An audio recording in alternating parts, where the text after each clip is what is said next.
Hola, hola, muy buenas noches. Ya son las 8:16.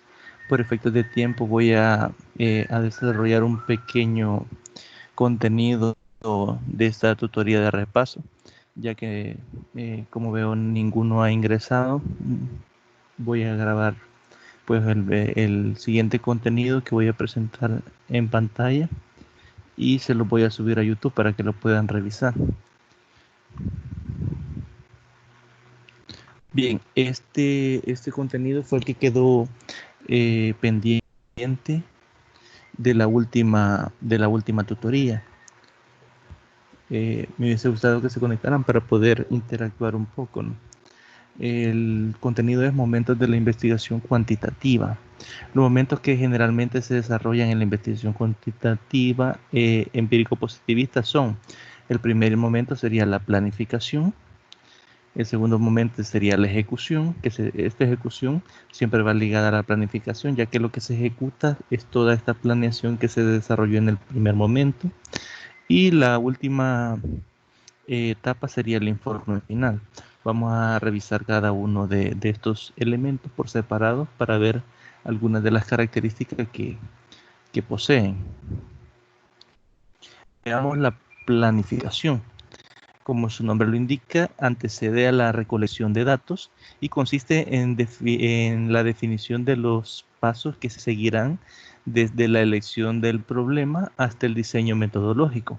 ¿Qué quiere decir esto? Esto es lo que se hace previo a la recolección de datos, como lo dice muy bien acá, ¿no? Entonces, son todos esos pasos que se van a desarrollar desde el momento que se elige el tema hasta cómo se diseña la metodología. Diseñar la metodología es establecer aquellos pasos de cómo se va a recolectar los datos, a qué población se va a hacer referencia, cuál va a ser la muestra seleccionada, qué características va a tener esta muestra. También en este apartado va lo que es el tipo de investigación, si es una investigación cuantitativa, si es cualitativa, si es mixta, si es de tipo correlacional o no. Entonces todo eso iría en la parte de la metodología. Luego dice que se divide en tres fases principales la planificación. Primero, define qué es lo que se investigará. Segundo, se establece cuál es la base teórica del problema. Y tercero, se determinará cómo se investigará el problema, es decir, cómo vamos a investigar o cómo vamos a abordar este problema. Primero, ¿qué es lo que se investigará? El proceso se inicia con un debate acerca de lo que ya se conoce del problema, es decir, qué conocemos previo a desarrollar nuestra investigación acerca de este problema específico. Aspectos que es necesario conocer y que no han sido investigados. ¿Por qué hay que basarnos en aquellos aspectos en los que no han sido investigados?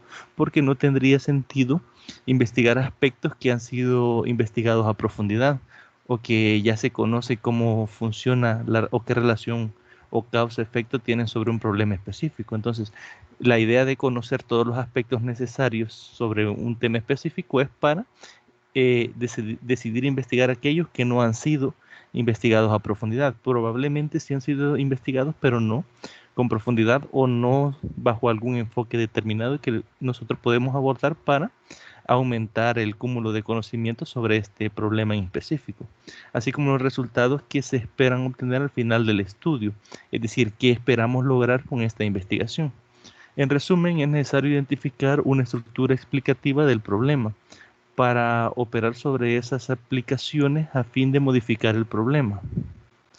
Luego tenemos la siguiente pregunta: ¿cuál es la base teórica del problema? Una vez que usted ha seleccionado su problema, tiene que saber qué es lo que se conoce del problema, cómo está situado ese problema en la realidad, ¿no? En la que usted está planteándolo. Es momento de construir el marco conceptual o marco teórico, de acuerdo con el tipo de investigación que corresponde, es decir, si es una investigación explicativa, si es una de tipo correlacional, si es una cuantitativa. Vamos a establecer que el tipo de marco teórico, porque incluso, por ejemplo, creo que hay un grupo que ha tomado lo que es el COVID-19, ¿no? cómo afecta la economía de los transportistas, es uno de los temas. Esta es una investigación de tipo exploratorio.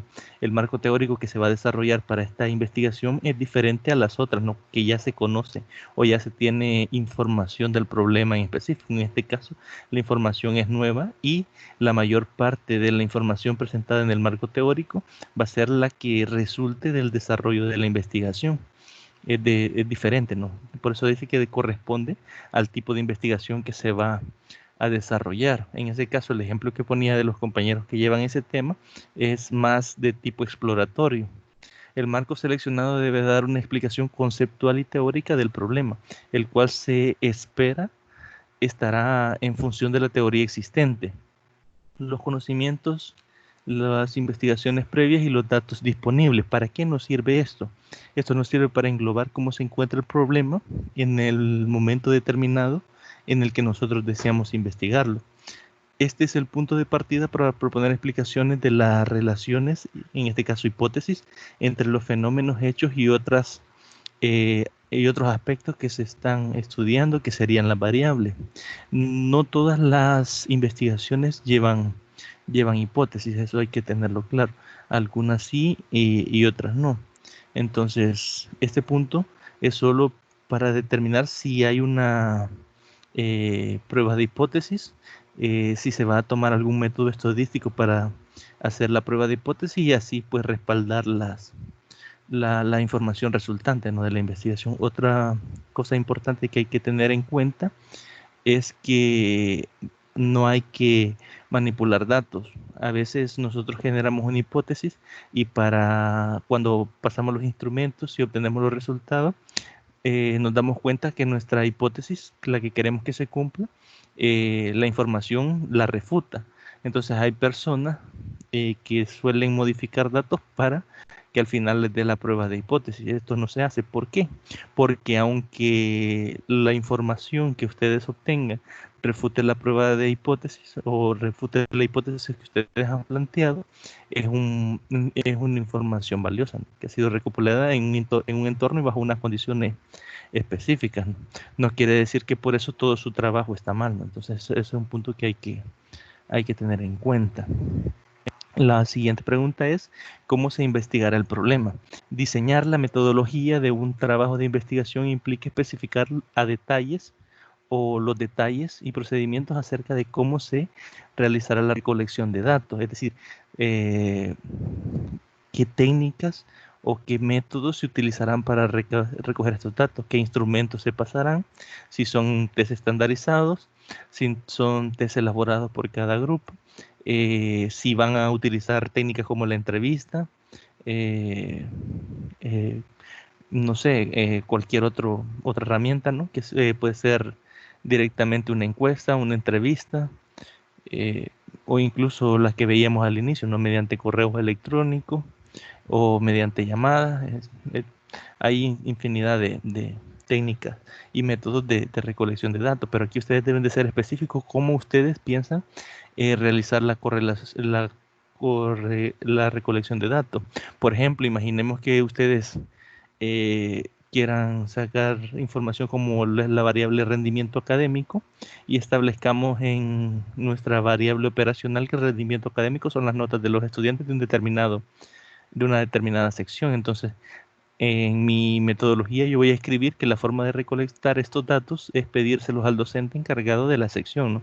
Entonces es un ejemplo. Ustedes pueden explicar qué métodos y qué técnicas van a utilizar con base a lo que esperan o a la información que ustedes esperan recopilar, ¿no? Y según Campes, el diseño de la investigación es el plan de actividades a realizarse para el tratamiento empírico del objeto de la investigación. También en este apartado ustedes tienen que definir, ¿no?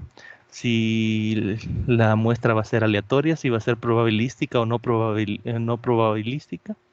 También si van a tomar estratos o grupos sociales que cumplan alguna característica específica, etcétera, ¿no? Luego dice, en términos generales, un diseño metodológico contiene 6 elementos que son, primero, la definición de un universo y muestra de trabajo. población y muestra. Es decir, ustedes pueden decir la población son todos los estudiantes del instituto tal y la muestra serían las secciones de primer año, por ejemplo.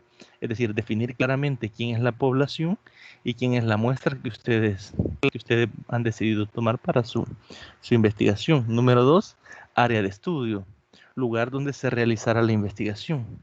Es decir, especificar a dónde se hará esta investigación.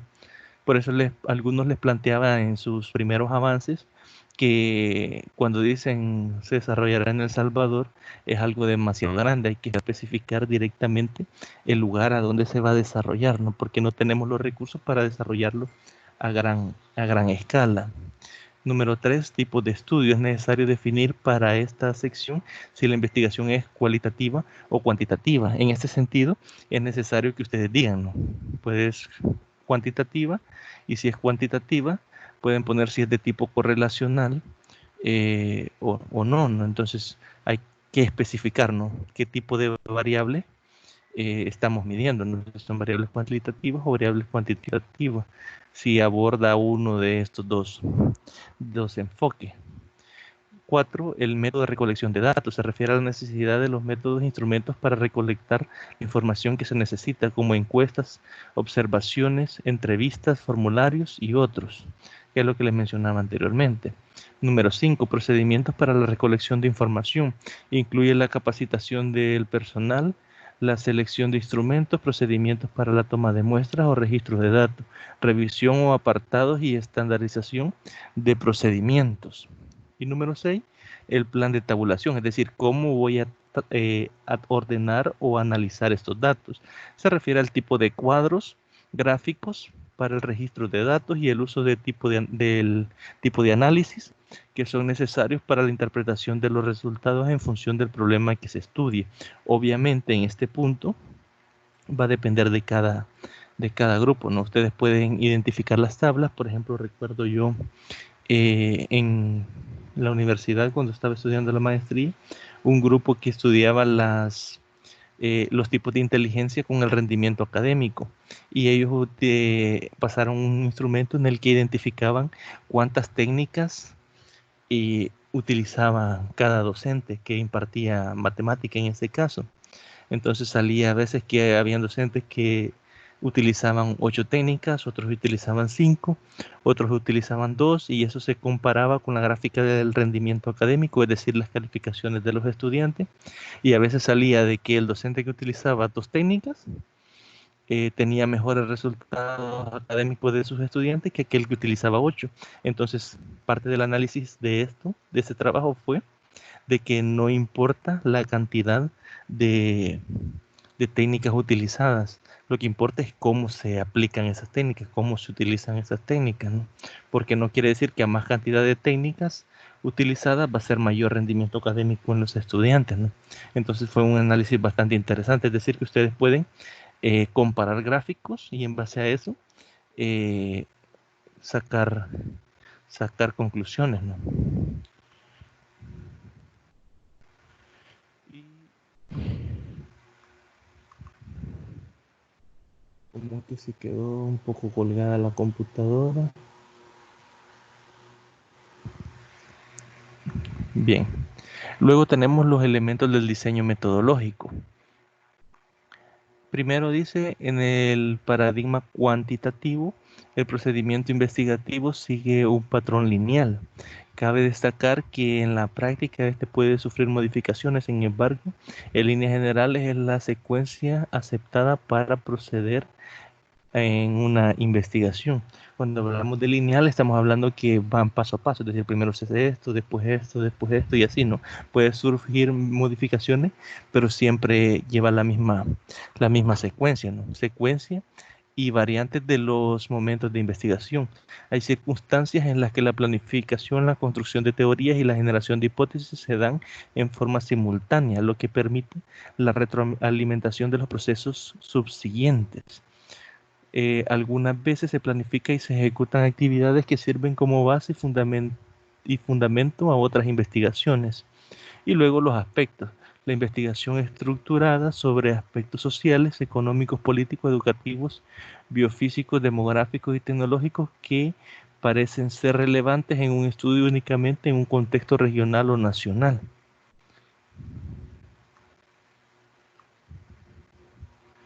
Y por último tenemos, bueno, este sería el segundo punto, que es la ejecución. Incluye la recolección de datos, su procesamiento, el análisis y la interpretación, la emisión de conclusiones y recomendaciones. La recolección de datos se efectúa mediante la aplicación de instrumentos diseñados en la metodología, utilizando diferentes técnicas como la observación, la encuesta, la entrevista, entre otras. Una buena información contribuye a que los hallazgos del trabajo sean de buena calidad después de la recolección de la información. Hay una serie de pasos intermedios tales como su ordenamiento, su tabulación y clasificación que permite hacer una presentación de los datos en cuadros gráficos o de forma descriptiva. Olvidé mencionarles también que en la parte metodológica también ustedes deben de especificar cómo piensan tabular los datos. Es decir, si van a utilizar algún programa de tabulación, si van a utilizar un software como Excel, cómo lo planean hacer, de qué forma van a ordenar esos datos, ¿no? Y cómo se van a analizar. Sobre la base de la presentación de los datos, debe hacerse un análisis e interpretación. En esta fase, el investigador debe tratar de dar explicaciones y hacer interpretaciones de los resultados obtenidos, apoyándose en el conocimiento que tiene sobre el tema estudiado. ¿Qué quiere decir esto? Recordemos que hicimos un planteamiento del problema, hicimos un marco teórico que responde a este planteamiento y esa información que plasmamos en nuestro marco teórico es la que vamos a confrontar con los resultados que nosotros hemos obtenido y en base a eso vamos a sacar nuestras conclusiones y nuestras recomendaciones, ¿no? Es decir, qué sucedió con los datos obtenidos con base a lo que ya se conocía de este problema. Luego tenemos lo que es el último paso, que sería el informe final. Como último momento del proceso de investigación debe elaborarse el informe final y dar a conocer los resultados con el fin de contribuir a incrementar el conocimiento existente sobre el tema de estudio o ayudar a la solución de problemas que motiven la investigación. Vamos a ver algunas ventajas y desventajas del enfoque cuantitativo.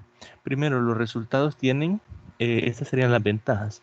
Los resultados tienen la posibilidad de generalizarse y mediante ellos se explican la cantidad considerable de casos, es decir, como lo que se analiza son datos numéricos, esos datos numéricos no están afectados por factores como sentimientos o percepciones, y debido a que estos se analizan mediante eh, estadística, es decir, procesos estadísticos, estos datos se pueden generalizar.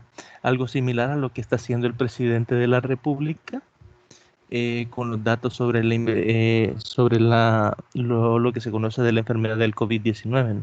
Él puede, de hecho, hacer generalizaciones porque así se ha comportado esta enfermedad en otros países, ¿no? Él es el modelo específico de las ciencias llamadas exactas, pero ofrece herramientas para realizar investigaciones sociales. Es decir, puede que arroje resultados que nos den un indicio de qué está pasando en algunos problemas sociales y se puedan abordar de otra forma, ¿no? Para profundizar más en ello. Asegura la objetividad, ya que los fenómenos estudiados pretenden observarse sin prejuicios, haciendo a un lado las características personales del investigador. Y permite ordenar los datos y promueve herramientas como el uso de la estadística para obtener conclusiones útiles. Y como última ventaja, presenta una secuencia de pasos ordenados que orientan al investigador. Ahora bien, vamos a revisar lo que son las desventajas. Entre las desventajas, menor profundidad de la información. No es el tipo de investigación más adecuado para conocer y profundizar en los sentimientos, sensaciones y actitudes del mercado. ¿Por qué? Porque únicamente analiza datos fríos, es decir, datos numéricos. No indagamos en variables cualitativas, como lo son los sentimientos o las sensaciones o las actitudes de las personas, ¿no? Entonces, otra desventaja es que la necesidad de analizar de calidad, de analistas de calidad en el análisis de la interpretación de los datos. ¿Por qué? porque a veces, aunque los datos sean correctos, el análisis puede que no sea el idóneo o no sea el correcto para alguna serie de datos. Puede ser que el investigador no tenga experiencia en este campo y saque conclusiones que no sean lo que los datos específicamente muestran. Las técnicas son menos flexibles, es decir, al ser procesos cuantitativos, no cabe espacio a la flexibilidad, ¿no? En las técnicas utilizadas. Mayor tiempo de investigación, cada etapa dentro del proceso toma tiempo, es decir, cada una de las etapas desarrolladas en una investigación cuantitativa toman bastante tiempo, ¿no? Mayor necesidad de supervisión en las etapas de recolección de información y ciertos análisis requieren del conocimiento de programación. Por ejemplo, lo que les mencionaba, si ustedes para la tabulación necesitan hacer uso de algún software, ya sea Excel o cualquier otro software estadístico para realizar el análisis, ustedes tienen que tener el conocimiento para poder utilizarlo. No es tan fácil de llevar a cabo, más cuando se tienen bastantes encuestas, ¿no?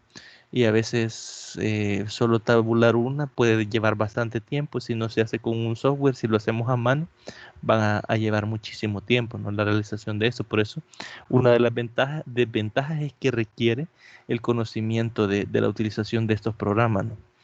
Existe poca gente especializada en esta área y por último, por lo general habrá mayor costo total del proyecto, es decir, la cantidad monetaria invertida va a ser mucho mayor que la de otro tipo de investigaciones. Y con esto finalizo lo que es el contenido que estaba, que estaba pendiente.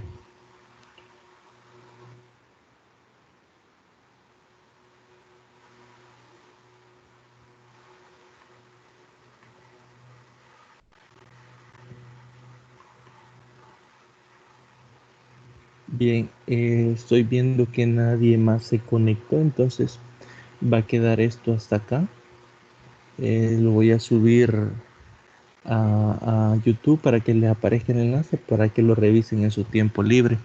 Antes de finalizar la grabación, quería decirles que les felicito por las excelentes notas que obtuvieron en la prueba ordinaria virtual número 1. Se nota que se dedicaron, tuvieron dedicación y preparación. La mayoría salió muy bien y eso es digno de aplaudir, ¿no? Más por la emergencia en la que estamos pasando. A veces nuestra cabeza está eh, centrada en otras cosas, ¿no? Entonces, yo les felicito por haber sido responsables y por haberse preparado, ¿no? Y haber desarrollado su actividad y me alegra que todos hayan salido bien. Entonces, aparte de la felicitación, también quiero desearles salud, ¿no? En, para cada uno de ustedes, ¿no? Y para los miembros de su familia. Sabemos que lo que se está viviendo acá es algo que no había ocurrido antes y pues es difícil, ¿no? Ya llevamos sobre un mes de estar en cuarentena, un poco más de un mes, y creo que es difícil, ¿no? Para todos. Entonces, me alegra mucho que sean responsables con sus actividades y también les deseo que mantengan su salud, ¿no? Que cada miembro de su familia no se contagie de esta enfermedad y pues salgamos de esto todo con bien. Saludos y muy buenas noches.